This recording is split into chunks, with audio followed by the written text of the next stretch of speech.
move along to some college football, man. I mean, do we want to go ahead and get it popping with our boys, man? You know what I'm saying, down in Columbia? Hey man, let them boy rest. Hey, put that towel down. Put it down. Put it down. But nah, we can't. Unfortunately, bro, I cannot do that. I cannot let them boys rest because we Okay. have a big game coming up this week. It's homecoming. I will be in the city live in effect. You feel me? Y'all will see me. You know what I'm saying? Being fully myself. You feel me? If you see me, it depends on what time you see me. No, you didn't. Just go ahead. I'm just going to let it be known right now. Um, South Carolina at home, Texas A&M.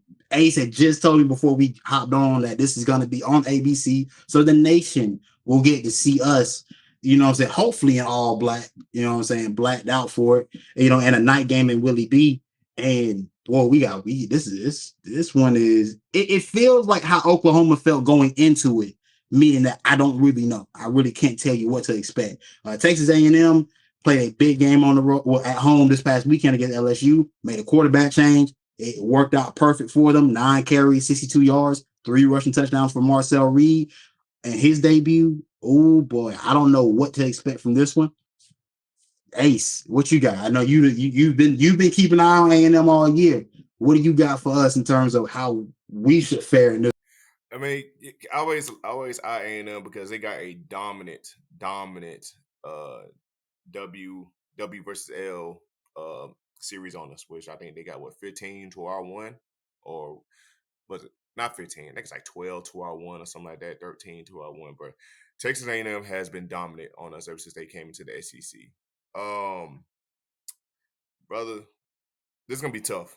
This basically gonna be this really gonna be a heavyweight bout with two defenses. A&M defense is very good, and the way the way that Lenore's played versus like Oklahoma and stuff like that. We just Lenore just dealt with a good defense with Oklahoma. Say with minus the score, scratch the score. We managed ourselves, a little bit better, but this is the game where we're gonna have to turn Lenore's loose. It's my bold take. We gotta turn Lenore's loose. This is the game here. You had enough time, brother. It's late in the season. You got 5 games left. We need Lenore's to air it out. I want Lenore's to have another 250 plus passing yards type of game. Mazio, this is time to shine. Uh, Ban, Ban Jacobs, show time to shine. Nick Harbor, brother, they done on college football. They done updated it. You're not a starter no more, bro. That's what they telling you, Nick. You're not a starter no more. Defense, I don't have to tell y'all nothing. Y'all know what to do. I don't need to tell y'all nothing. Kyle Kennard, talk him away. TJ Sanders, you know what I'm saying? Our good brother, YN, Dylan Stewart, you know what to do. You know what to do. Don't do that. Don't do that now. Don't do that. Nick Emenwari, brother. Hey, did y'all see the praise he's getting on Twitter right now? That brother is getting mad praise on Twitter, which is well deserved. But D, I'm gonna let you take the rest, bro. I'm gonna piggy off of that, man. Yeah, we gotta go into it again. You know, not as like the underdog or the overdog, but we got to go in there with a neutral mindset. You know what I'm saying? Like you said, that the defense against Oklahoma probably was the toughest defense that the North has played. Take it up a notch. Like you said, I need to see you do more. I need to see you. This is one of them games where he has to prove himself, if that makes sense. You know what I'm saying? Against A&M. And don't get me wrong, man. Like the game we seen last week, man. Hey, I mean, this past weekend, I'm sorry. Yo, I thought it was over. A&M said, hey, pump the brakes. You know what I'm saying? So we talked about it earlier in the year how you can't underestimate your opponent. That ain't nobody you want to underestimate. You don't want to do that. You don't want to do that. But I think they had time. You know what I'm saying? I think they have to come in there with a mindset. It has to be a more level mindset than normal because you're going in against a high team like A&M, and you got to have your ducks in a row. You got to have your ducks in a row. It's a capable win. It's not like they coming in and you know it's a blowout. Like we've seen, I'm sorry, like the LSU game, we've seen glimpse of what we can do against an opponent like that. You get what I'm saying? So it's not doable. It's not like it's not doable. I think it all depends on the mindset and if you can finish games. If you can come out the way you came out against LSU, and you can actually finish the game and limit the mistakes, you'll be fine. You will be absolutely. Y'all boys hit it on the head, bro. I mean, straight up. I mean, have your ducks in a row. You're coming off of a bye week. I'm very worried about because of how the Ole Miss game played out and what Ole Miss was good at, and looking at what Texas A&M is good at. Ole Miss had a great front four. Texas A&M has a great front four. They will be able to get after the quarterback. They had Nussmeier running all over the place with the offensive line that's great out to be one of the best in the nation. We very much do not have that kind of group, so that does worry me. Like you said, Ace, allowing Norris to be free, allowing him to air it out. That's what it's going to take in this one, because unlike the Oklahoma game, you probably won't jump out 21 points in the first 5 minutes off of a couple defensive turnovers. You're going to probably have to sustain drives. You're going to have to be able to completely operate from 20-yard line to 20-yard line. You know, can Dow Loggins and his group be able to put forth one of those types of performances? That's a lot. That's a lot of the questions. I mean, hey, can Raheem Sanders get going? I mean, that's always our key, is that, if the ground game can get going first, maybe we can, ease our way, dip our toe into the water and maybe go in full fledged at some point. But like you said, I mean, we're at the point in the season now where your freshmen aren't freshmen anymore.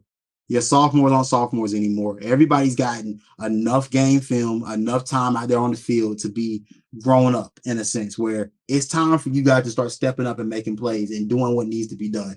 Like this is a critical game for us. I mean, you're talking about a home night game off of a bye week. I'm looking at the rest of the coaching staff as well, saying, hey, how do you prep your team for this type of environment? You had a chance to do it before, you failed miserably. I need to see improvements from every single person on the staff and on this roster. I mean, that goes for, even for Clayton White's unit. All right, you're going into a game now where they brought in a new weapon at quarterback. We still need you to be the same unit you've been all year, because if not, we don't have a chance. Truthfully, honestly, if they can't figure out how to contain Marcel Reed, we won't have a chance. The biggest sign of light I see with that is that we've played guys like Michael Hawkins, we played Jalen Milroe, we played mobile quarterbacks before that we were able to figure out and contain. If he is forced to be a passer, he only attempted 2 passes this past weekend against LSU. If you can make him have to go the distance, and meaning I need to see 20 plus attempts from Marcel Reed. If he's able to beat you with his arm, then so be it. But can you get them out of their game plan? I know Mike Elko's teams, these teams will be physical. They will try to run the football. A&M ran for 245 against LSU. Our defense still has a big test in front of them, and our offense, boy, we just don't know from week to week. I would love to sit here and say what I would love to predict for us, but we just don't know where right now with this group. But I mean, overall, shoot, what are we thinking in terms of win, loss, final scores? What do we? I don't really have a final score. Oh, he just muted. You muted, brother. Oh, I was saying, like, I don't really have a final score. As a fan, obviously you want to be biased and want them to win, and the fan of me wants them to win. Is at home, homecoming, big opponent. But I like the comments, the sports guy in me is saying, like, hey, and me, T's, how I go with these things. It's one of them unpredictable things. I gotta let it happen. I gotta let it happen. I gotta see the evidence, man. I gotta see what y'all put on that field, because I don't want to like give a prediction and it's totally off. You know what I'm saying? That's not good in my conscience, man. But man, Sports D, we going 4-0. Sports D 4-0, bro. I'm going in fully and confident, bro. We going in smacking them boys, homecoming, all that. But with this professional me, man, just let it play out. Let it play out. Let me help you out. Let me help you out. Compete, South Carolina. Compete, damn it. That's all we need. Just compete, bro. Smack them. If they try to smack us, smack them harder. Screw that, man. I'm looking at A&M receivers. There ain't nobody that O'Donnell Fortune and Judge Collier or Ricard Swain. There really ain't much they can handle. So we just need to let Reed throw, like you said, Shanti. Just let see what he do as a passer. See him test Nick Emmenward. Please test Nick Emmenward. I love the results. Every time someone tests Nick Emmenward, it's either gonna be picked off or it's gonna be a pick 6. Hopefully, don't get called back. Anyway,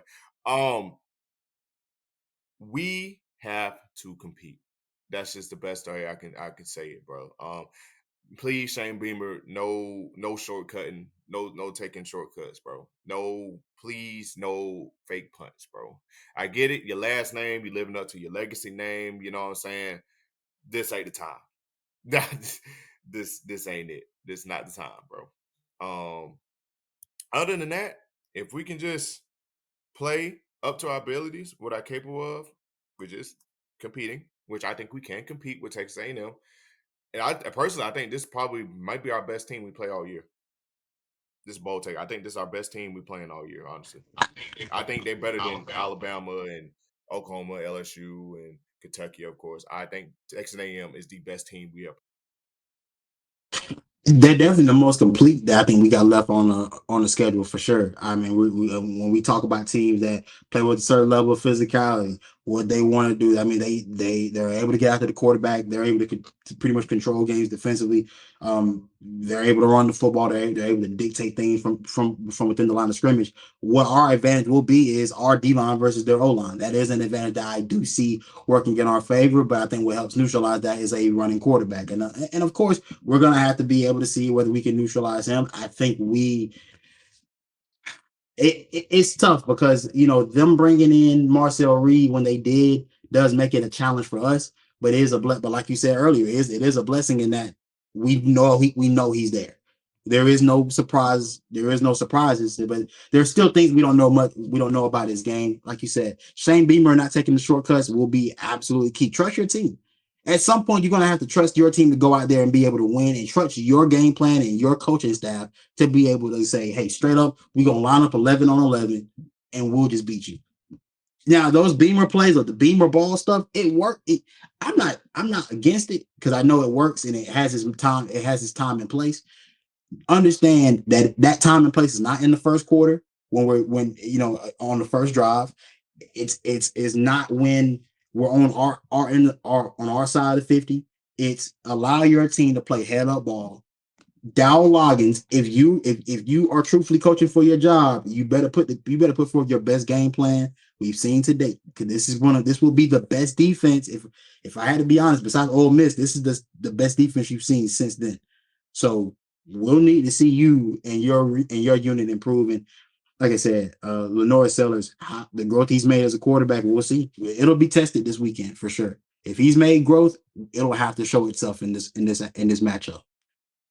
Yeah, with Norris, really just needing to protect the ball, man. Like just protect the ball when in the pocket, sense the danger. That A&M D line is they're vicious. They're vicious. They're very vicious. They got after Gary Nussmeier, creating him to get turnovers, like you said earlier. So Norris, be prepared, bro. Be prepared. You built for it. You're tough. I think we need to probably lean back on rushing them that much because they are some headhunters out there. So when we already know what we look like when the Lords go down, and Robbie in this, I mean, it's probably belts to ass at that point. So, Norris, we need you. We need you in, bro. We need you to lock in, stay healthy, bro. That's why I